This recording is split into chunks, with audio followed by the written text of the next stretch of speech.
Hujambo na karibu kwa mara nyingine tena mtazamaji wa The World News katika kipindi hiki cha ulimwengu wa siasa. Mimi ni Adam Hussein.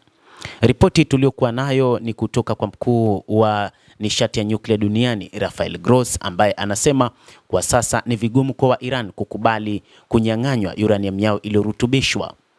Sehemu kubwa ya madini ya uranium iliyorutubishwa nchini Iran huenda ingali katika jengo lake la nyuklia la Isfahan ambalo lilishambuliwa na mashambulizi ya anga mwaka uliopita na kukabiliwa na mashambulizi yasiyokuwa makali sana katika vita vya mwaka huu vya Marekani na Israel. Kiongozi wa shirika la nyuklia la Umoja wa Mataifa IAEA aliliambia shirika la habari la AP. Rafael Grossi alisema katika mahojiano kwamba shirika la kimataifa la nishati atomiki lina picha za satellite zinazoonyesha athari za mashambulizi ya mwezi wa 6 mwaka uliopita ya Marekani dhidi ya Iran na kwamba tunaendelea kupata taarifa. Ukaguzi wa IAEA ulimalizika huko Isfahan wakati Israel mnamo mwezi Juni mwaka jana ilipoanzisha vita vya siku 12 ambavyo vilishuhudia Marekani ikishambulia kwa mabomu ya Buster kupitia ndege za B-2 maeneo matatu ya nyuklia ya Iran ya Isfahan, Natanz pamoja na Fordo. Hata hivyo, kwa kiasi kikubwa shirika la Umoja wa Mataifa linalosimamia masuala ya nyuklia linaamini kuwa asilimia kubwa ya madini ya uranium yaliyorutubishwa sana ya Iran yalihifadhiwa huko Isfahan mnamo Juni mwaka 2025 wakati vita vya siku 12 vilipozuka na imekuwapo tangu wakati huo. Rafael Grossi anasema sasa anaelezea kwamba hatujaweza kukagua au kukataa kuwa nyenzo zipo na kwamba mihuri ya IAEA inabaki pale pale, anasema Rafael Grossi, akisema zaidi kwamba natumai tutaweza kufanya hivyo, kwa hivyo ninachokuambia ni makadirio yetu bora. Grossi anasema maeneo yote ya nyuklia ya Iran lazima yakaguliwe, licha ya kwamba anaamini wa Iran hawawezi kukubali kuondolewa kwa uranium yao iliyorutubishwa.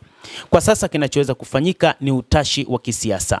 Lazima wakubaliane miongoni mwa makubaliano kwamba wa Iran kama wataondoa uranium ambayo inakaribia kilo 440.9 ambayo imerutubishwa hadi 60% ya usafi, ni hatua fupi ya kiufundi kutoka kwa viwango vya silaha vya 90% kulingana na shirika hilo. Wanapaswa kukubaliana kama wataiondoa au watazidi kuihifadhi katika eneo zuri. Lakini kwa namna ambavyo tunawatazama wa Iran hawawezi kukubaliana na mpango wa kuondolewa kwa uranium yao iliyorutubishwa. Hata hivyo, ilikuwa ikitajwa kwamba huenda Warusi wakatoa wazo hili kwamba wa Iran wakubali Urusi ichukue uranium hiyo, lakini pia taarifa zinadai kwamba Iran haijakubali hata washirika wake wa karibu Urusi kuchukua uranium hiyo na kwamba wao wapo tayari kubaki na uranium yao lakini wasirutubishe uranium nyingine katika kipindi cha miaka 5.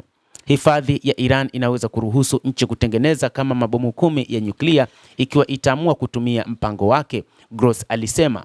Tehran kwa muda mrefu imekuwa ikisisitiza mpango wake wa nyuklia ni wa amani.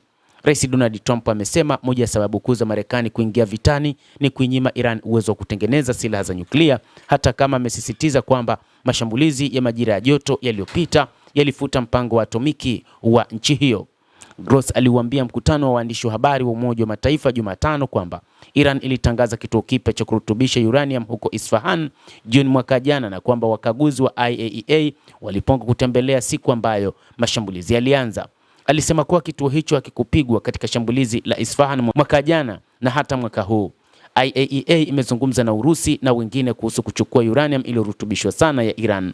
Grossi alisema IAEA imejadiliana na Warusi na wengine juu ya uwezekano wa kutuma madini ya uranium yaliyorutubishwa zaidi ya Iran nje ya nchi, operesheni tata ambayo itahitaji ama makubaliano ya kisiasa au operesheni kubwa ya kijeshi ya Marekani katika ardhi hiyo ya Iran.